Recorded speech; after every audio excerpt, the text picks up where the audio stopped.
আমার নবী মানাই বাবা নাই গো, 63 বছর জিন্দিগি কষ্ট করেছে। নিষ্পাপ অবস্থায় আল্লাহ দুনিয়ায় দিয়েছেন, নিষ্পাপ হইয়া যেন কবরও যেতে পারি। বাজান যদি তা না হয়, বাস্তবে আসেন।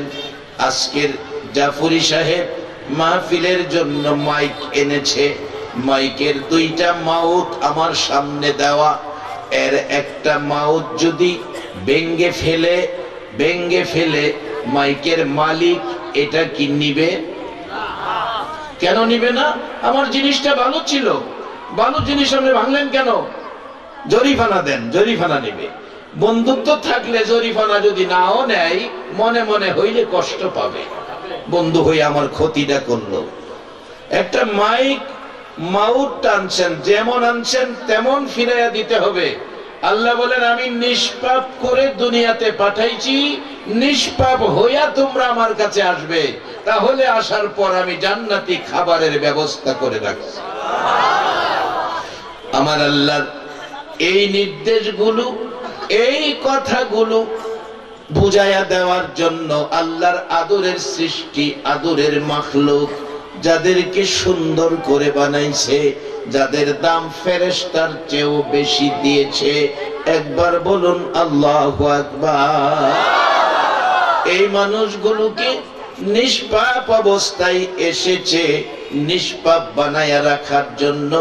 মানায় বাবা নাই গো, আমার নবী 63 বছর জিন্দিগি মানুষের ঘরের দুয়ারে দুয়ারে ঘুরেছে, মানুষকে ডাকছে, ইয়া আইয়ুহান নাস কুলু লা ইলাহা ইল্লাল্লাহ তুফলিহু। ও মানুষ, তোমরা বলো আল্লাহ ছাড়া কোনো মাবুদ নাই, তবেই তোমরা সফল কাম হবে, তোমরা সার্থক হবে। এই বলে সারা দিন আমার নবী ঘরের দুয়ারে দুয়ারে ঘুরতেন। বিকাল বেলা বাড়িতে আসতেন। মা খাদিজা বলেন, আমার নবী পেটে খিদা, হাঁটতে কষ্ট হয়। মাঝে মাঝে দেখি নবী চোখ মোবারক থেকে গাল বেয়ে বেয়ে পানি পড়তেছে। ঘরে আসলে প্রশ্ন করি, হুজুর কাঁদতেছেন কেন? নবী জবাব দিচ্ছেন, খাদিজা রে খাদিজা, মক্কাবাসী আমারে চিনল না রে খাদিজা। ও মদিনার নবী, মায়ার নবী, দরদি নবী গো, রানী গায়ের জমিনে আইসা দেখো, 1400 বছর পর 6500 কিলোমিটার দূর রানীগাঁওয়ের জমিনে গো, তোমার পাগলেরা বৈশা রইছে। আরে দরুদ সালাম জানাই, দরুদ সালাম জানাই নবীজির দরবারে। এ নবী গো আমরা গুনাহগার, দরুদ সালাম জানাই, দরুদ সালাম জানাই নবীজির দরবারে। এ নবী গো আমরা আমরা গুনাহগারে জানাই, আমরা গুনাহগারে, আমরা গুনাহগারে জানাই, আমরা গুনাহগারে। নবী গো আমরা গুনাহগারে, দরুদ সালাম জানাই, দরুদ সালাম জানাই নবীজির দরবারে। নবী গো আমরা গুনাহগারে। আল্লাহ পাকের ফেরেশতারা নবীর দুরূদ পড়ে তারায়, আল্লাহ পাকের ফেরেশতারা নবীর দুরূদ পড়ে তারায়। ইমানদারে পড়বে দুরূদ, ইমানদারে পড়বে দুরূদ, বলছে পড়ুয়ারে। নবী গো আমরা গুনাহগারে, দরুদ সালাম জানাই, দরুদ সালাম জানাই নবীজির দরবারে।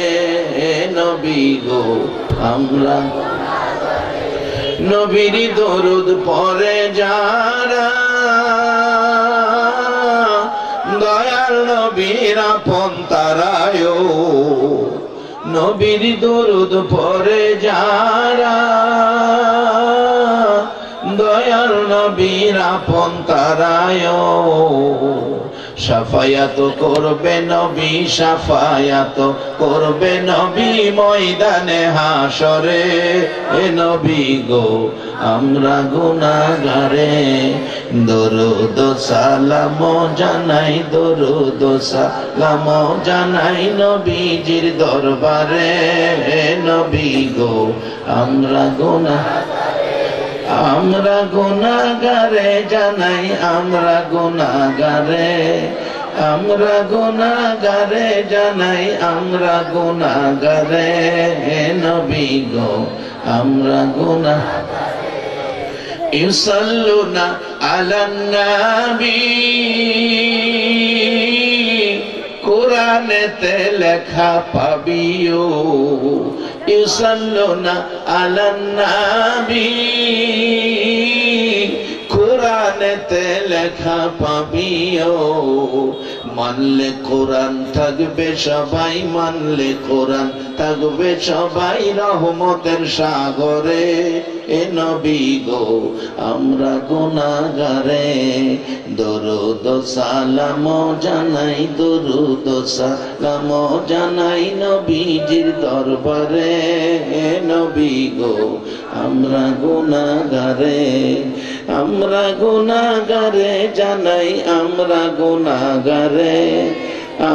গুনাহগারে জানাই আমরা গুনাহগারে নবী গো আমরা গুনাহগারে রে বাবারা ভাইরা আমার নবী 1400 বছর আগে আপনার আমার মতো মানুষকে ইমানদার বানানোর জন্য আমানু বানানোর জন্য মক্কার ঘরে ঘরে নবী ঘুরেছে। আজকে কারা গো আপনারা? কে আপনারা?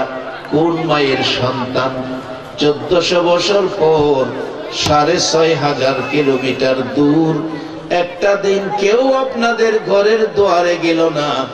আমার নবীর মায়া মহব্বত লইয়া কোরআনের পক্ষে মাহফিলে বসে আছেন।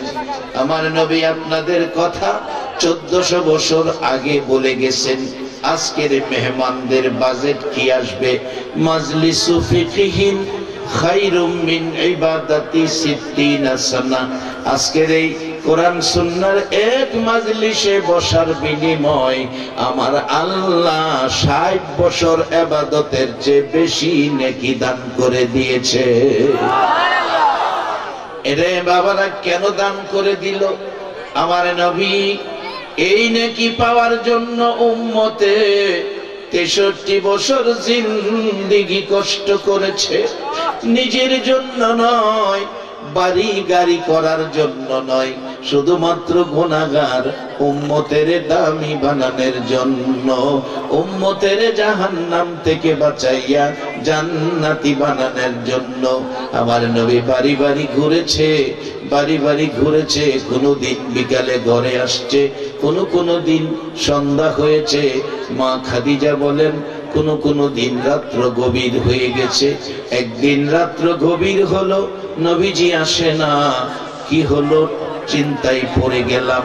ও মা, মেয়ে লোকেরা কান পাতিয়া শোনো গো মা, যেই ঘরে রঙের শাড়ি পরে বউ হইয়া ঢুকছো গো মা, কবে জানি সেই ঘর থেকে সাদা কাফনটা লইয়া বাইর হইয়া যেতে হয়, আর এই ঘরে আসা যাবে না। আমার নবী আসতেছে না। মা খাদিজাতুল কুবরা বলেন রাত্র গভীর, নবী আসে না। নবীর অপেক্ষায় দরজা খুলে মা খাদিজা বলেন দাঁড়িয়ে আছি, নবী আসতেছে না। রাত্র গভীর, তাকাইয়া দেখি রে আমার নবী আস্তে আস্তে হাইটা ঘরের দিকে আসতেছে। এমন সুন্দর নবী এই অন্ধকার রাত্রে ঘরের দিকে আসতেছে। তাকিয়ে দেখি মন কই যেন আকাশের সকালবেলার উদিত সূর্যটা খাদিজার ঘরে আইতাছে। কাছাকাছি আসার পর 2 কদম সামনে বাড়লাম, দেখি নবীজির চোখে পানি। আর একটু কাছে আসার পর দেখি নবীজির সাদা জামা মুবারক মাঝে মাঝে লাল লাল দাগ দেখা যায়। মা খাদিজা ডাকে, হুজুর এই জামা মুবারক ধুয়ে মুছে পরিষ্কার করে দিয়েছি, সাদা সুন্দর পোশাকগুলো পরিষ্কার করে রেখেছি। নবী গো সকালবেলা এই পোশাক জুব্বা মুবারক গায়ে দেওয়ার সময় কোনো দাগ দেখি নাই, সুন্দর সাদা ছিল। দাগগুলো কিসের গো নবী আমি জানতে চাই। আমার নবী কান্দে, খাদিজা, খাদিজা রে, কলিজা মানে না। আমি মানুষকে জান্নাতি বানাবো, জাহান্নাম থেকে বাঁচাবো। আমি মানুষকে রাস্তায় পিঠে হাত দেই, মাথায় হাত বোলাই, আমি মানুষকে শান্তির পথ দেখাই। কেন জানি আমার মায়ের দেশ, বাবার দেশের বন্ধুরা আমায় আঘাত করেছে রে খাদিজা, আমাকে কয়েক জায়গায় আঘাত করে ক্ষত বিক্ষত করেছে। রক্ত মুবারক জামার মধ্যে লেগে লাল লাল দাগ হয়ে গেছে। খাদিজারে আমি তাদেরকে বলেছি, ও দেশি বন্ধুরা, তোরা আমারে মারিস না, আমারে চিনতে পারলি না, এই চেহারায় আঘাত করিস না। জীবনে কোনোদিন আমার এই চেহারায় একটা মশা মাছি বসলো না। জীবনে কোনোদিন এই চেহারায় একটা পোকা মাকড় কামড় দিল না। সেই চেহারায় আঘাত করতেছ। ও দেশি বন্ধুরা, তোদের কি মায়া হয় না? তোরা কি জানোস না আমি জীবনে একটা দিন বাবা কইয়া ডাকলাম না। জীবনে একটা দিন আমি বাবা বলে ডাকলাম না। 6 বছর বয়সে মা হারাইলাম। মা মা ডাইকা কলিজার স্বাদ মিঠাইতে পারলাম না। এরে মক্কাবাসীরা, আমার মারলি, ব্যথা দুঃখ কষ্ট দিলে। আমার নবী বলেন, খাদিজা রে, খাদিজা এই রক্ত মোবারক জামার মধ্যে লেগে আছে, তুমি খাদিজা সাক্ষী থাইকো, এই কষ্ট ব্যথা দুঃখ যাই জীবনে আসবে সবগুলো সইয়া নিব, আমি মানুষকে জান্নাতের পথ দেখাইয়া দিব। যে নবী এত কষ্ট দুঃখ ব্যথা সহ্য করে গো 63 বছর জিন্দেগি মক্কার জমিনে কষ্ট করেছিলেন এই পরিবেশটা পৃথিবীতে কায়েম করার জন্য, কোরআন সুন্নাহর পক্ষে মানুষকে বসার জন্য 63 বছর জিন্দেগি নবীর কষ্ট। নূহ আলাইহিস সালাম 950 বছর কষ্ট করেছে, এই পরিবেশ আনতে পারল না। আমার নবী 63 বছর জিন্দেগির কষ্টের প্রতিদান আজকে রানীর গাঁয়ে দেখা যায়। রে বাবারা ভাইরা, মক্কায় জন্ম হইয়া আবু জাহেল কাফের বেঈমান, আবু লাহাব কাফের বেঈমান, সকাল সন্ধ্যা নবী পাইয়া ইমানদার হতে পারল না। আজকে কে আপনারা রানীগাঁওয়ের ঈদগার মাঠের মেহমান গো? আমরা একটা দিন নবী দেখলাম না। 1400 বছর পর 6,500 কিলোমিটার দূর আমরা না দেখাও কেউ আবু জাহেলের মতো বেঈমান না। আমরা আখিরি নবীর উম্মত, আমরা ঈমানদার। একবার বলুন মারহাবা, নারে তাকবীর, নারে রিসালাত। मोहब्बत के दुरूद पढ़ो अल्लाहुम्मा सल्ली मौलाना मुहम्मद व अला आले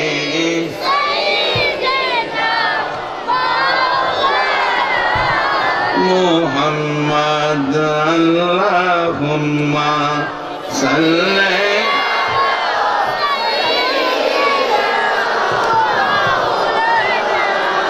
मुहम्मद वाला मौलाना। ओगो नबी শুনেন আপনি, আমরা সবাই গুনাহগার, রোজ হাসরে আমাদেরকে করে নিয়েন আপনি পার আল্লাহুম্মা সাল্লি সাইয়্যিদিনা মাওলানা মুহাম্মদ ওয়া আলা আলি সাইয়্যিদিনা মাওলানা বলগল উলা বিকামালিহি কশফত দুজা বিজামালিহি সুন্নত জামিউ খিসালিহি সাল্লু আলাইহি। বাবারা ভাইরা, আল্লাহ কোরআনে বলেছে আমরা হলাম আশরাফুল মাখলুকাত। আরেক জায়গায় বলেছে লাকাদ খালাকনাল ইনসানা ফি আহসানি তাকওয়িম, আমি মানুষ সুন্দর করে বানাইছি। এখন ওই দুই পর্ব রাইখা দেন, এবার আখিরি নবীর উম্মত আপনাদের পর্ব কোথায়? আদম আলাইহিস সালাম থেকে শুরু করে ঈসা আলাইহিস সালাম পর্যন্ত সকল নবী রাসূলের উম্মতের চাইতে বলুন আখিরি নবীর উম্মতের দাম বেশি না কম? আওয়াজে বোঝা যায় বেশি না? আখিরি নবীর উম্মতের দাম বেশি না কম? এটা আপনাদের স্লোগান না, আমার ওয়াজ না, এটা কোরআন। কোরআন বলেছে কুনতুম খায়রা উম্মাতিন উখরিজাত লিন-নাস। একবার বলুন আল্লাহু আকবার।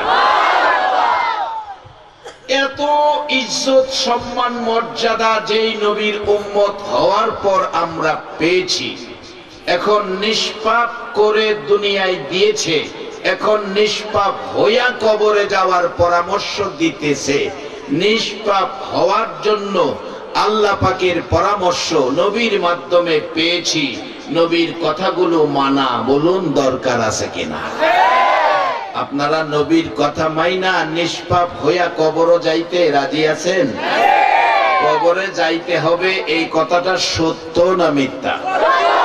কবরে যাবেন না, কবরে যাবেন না এমন কি কেউ আছেন? যদি থাকেন কবরও যাবেন না, তাহলে একটু হাত তুলে দেখান। একজন, দুইজন, তিনজন, চারজন। চারজন হাত তুলছে, কবরও যাইতো না। এবার আপনারা ফাইসালা দেন, তাদের হাত তোলাটা কি সঠিক? বুঝছে না, মুরব্বী বলতেছেন না, বুঝিয়ে দিছে, এই জন্য সমস্যা হয়েছে না।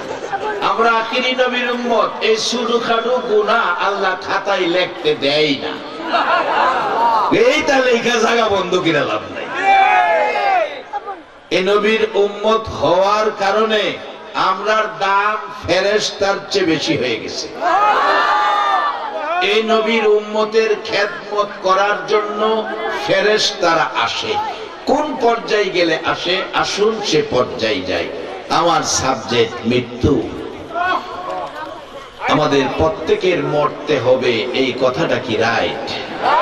কে কবে, কিবারে, কতটার সময়, কত বয়সে, এই গ্যারান্টি দেওয়ার ক্ষমতা কি কারো আছে?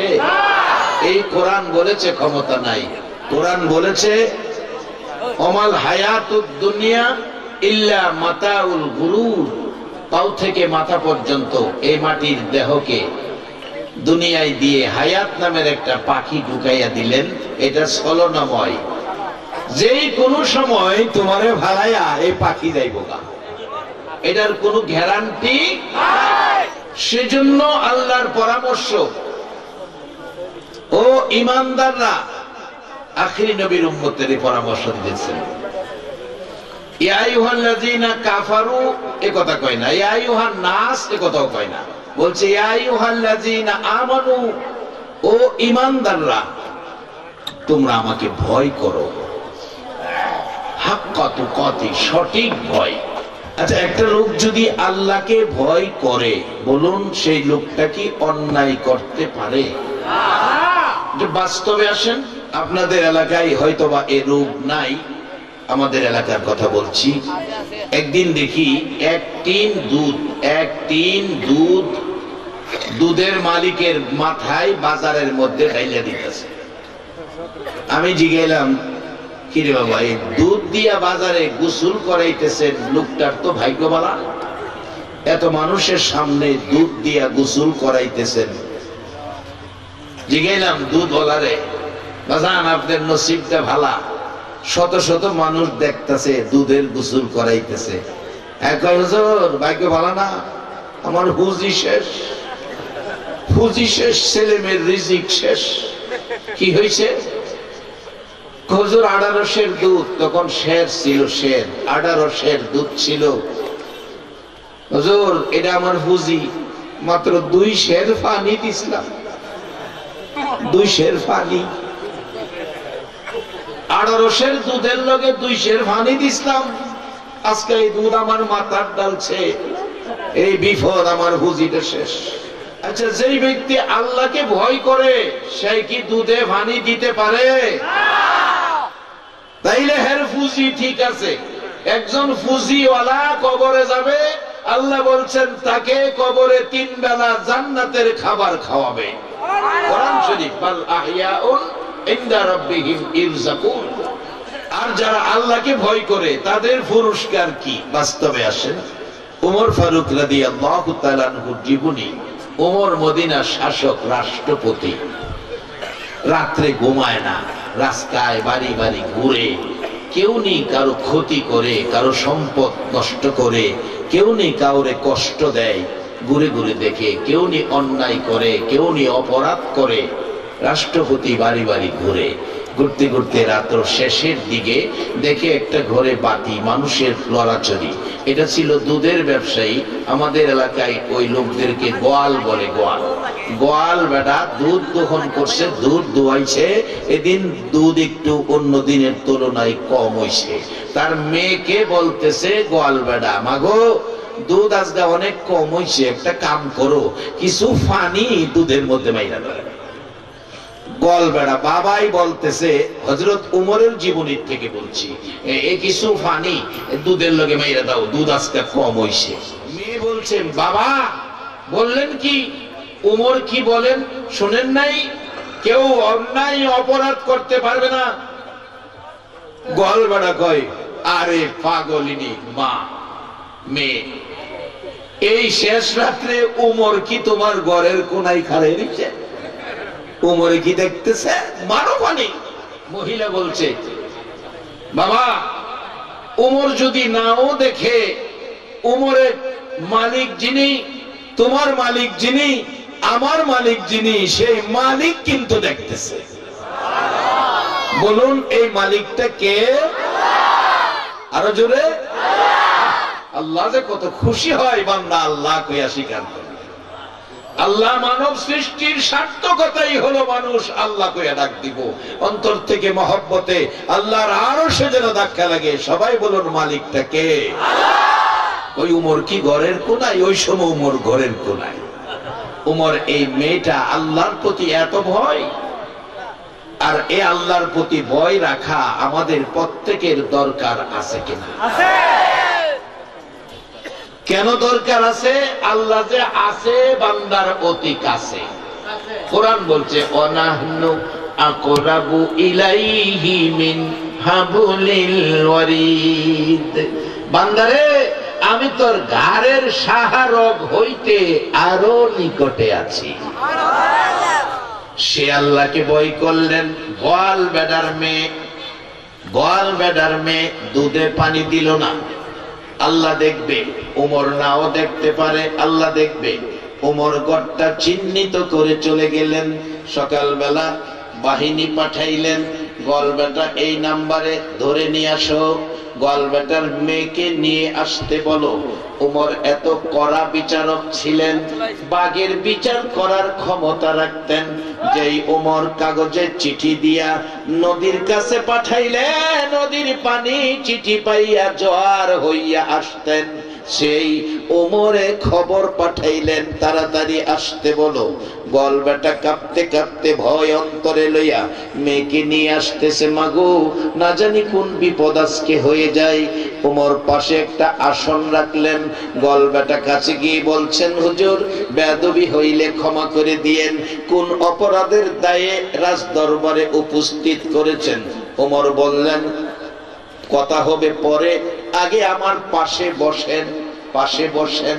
গল বেটারে রাষ্ট্রপতির কাছে নিয়ে বসাইলেন। ডাকতেছে, আপনার মেয়ে নিয়ে আসছেন? হ। মেয়ে কোথায়? মেয়ে পাশে আছে। ডাকতেছে, ঘরে কে আছো? এই গল বেটার মেয়েকে গোসল দিয়ে পোশাক পরাও, ভালো পোশাক পরাও। আমার ছেলেটা কোথায়? ছেলেকে ডাক দাও। ছেলেকে গোসল দিয়ে সাজাইয়া জামায়ানা পোশাক পরাও। মেয়েটাকে সাজাও, ছেলেটাকে সাজাও। ওমরের ছেলের সাথে গল বেটার মেয়ের বিয়া হইয়া যাবে। গল বেটার মেয়ে রাষ্ট্রপতির ছেলের সাথে বিবাহ হয় একটাই কারণ।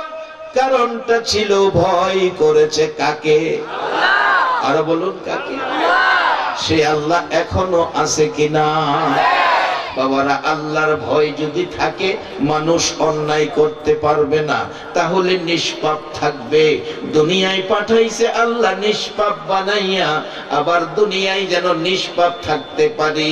নবী রাসূল পাঠাইছে, ওলি আল্লাহ পাঠাইছে, আলেম ওলামা পিছে পিছে লাইগা রইছে, আমরা যেন নিষ্পাপ হতে পারি।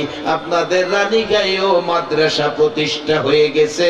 এই মাদ্রাসায় লেখাপড়া করে কোরআন সুন্নাহ শিখে আমরা যেন নিষ্পাপ থাকতে পারি। কেননা আমাদের সামনে একটা ঘোষণা অরেন্ট কোরআনের মধ্যে দেওয়া হয়ে গেছে, কুল্লু নাফসিন যায়িকাতুল মাউত। সকল প্রাণী একদিন মৃত্যুর কুলে ঢলে পড়তে হবে। আমাদের প্রত্যেকের সামনে মৃত্যু আসতেছে, আসবে, এই কথাটা সকলে মানেন কিনা? মেয়ে পুরুষ সকলকেই মৃত্যুর স্বাদ গ্রহণ করতে হবে। বাবারা, মৃত্যু কত যন্ত্রণা, মৃত্যু কত কষ্ট, মৃত্যু কত কষ্ট। আল্লাহর নবীর জীবনীর মধ্যে পাওয়া যায়। আমাদেরই নবী নয়, আগেকার নবী জীবনীর মধ্যে পাওয়া যায়। আল্লাহর নবী, একজন আল্লাহর নবী এমন ছিলেন, উনি বলতেন, আল্লাহ, মানুষ আজরাইল যখন রূহ বের করবে কত কষ্ট জানি হয়, কষ্ট জানি কত হয়। হযরত ইদ্রিস আলাইহিস সালাম একবার এই কথা আবেদন করলেন, আল্লাহ, মানুষের রূহ বের করলে আজরাইল কত কষ্ট জানি হয়, আমি যদি একবার মৃত্যুর স্বাদ দেখতে পারতাম। আল্লাহ বলেন, আজরাইল, ইদ্রিস নবীকে ধরো। ইদ্রিস নবীকে ধরলেন। বাজান, মৃত্যুর যন্ত্রণা রাসূল বলেছে, একটা জীবিত উদাহরণ দিয়ে বলেছেন। একটা জীবিত বকরি, একটা জীবিত ছাগল, ছাগলটাকে উপরে টানাইয়া গলা না কাইটা, জব না কইরা, জীবিত অবস্থায় ওই ছাগলটার চামড়া টাইনা সুলাইলে যা কষ্ট হবে, মৃত্যুর যন্ত্রণা এর চাইতে হাজার হাজার গুণ বেশি কষ্ট হবে। আজরাইল যেদিন সামনে আসবে, কোন কোন মানুষ দেখবেন আবুল তাবুল কয়, চোখের পানি ছাইরা দেয়, কেউ কেউ প্রস্রাব পায়খানা কইরা দেয়। বাজানো, আজরাইলের অবস্থার চেহারা দেখলে আবুল তাবুল কয়, প্রস্রাব পায়খানা করে দেয়। আজরাইল যখন কাছে আইসে বসবে, রূহ বের করার প্রস্তুতি যখন নিবে গো, শরীরের সবগুলি রক্ত ফটফট করে ছিঁড়া যাবে, এত কষ্ট হবে। ওই মুর্দার, ওই ব্যক্তি মৃত্যুর যন্ত্রণায় কাকুতি মিনতি করবে, আমার আদরের ছেলে রে, ও আমার আদরের মেয়ে, মাতার পাশে দাঁড়িয়েছো, আমার অবস্থা কি খবর নিতেছ না? আমার কলিজা শুকাইয়া গেছে, মৃত্যুর যন্ত্রণায় কলিজা শুকাইয়া গেছে, এত কষ্ট, এত শুকানি শুকাইছে, আমারে তোমরা পানি পান করতে দাও। কিতাব লেখে মৃত্যুর যন্ত্রণাকারী এমন পিপাসিত হবে গো, সমস্ত পৃথিবীর নদ নদীর পানি যদি তাকে খাওয়ায়া দেওয়া হয়, মৃত্যুর যন্ত্রণার পিপাসা মিটবে না। বলুন এই সময় আমাদের প্রত্যেকের সামনে আছে কিনা?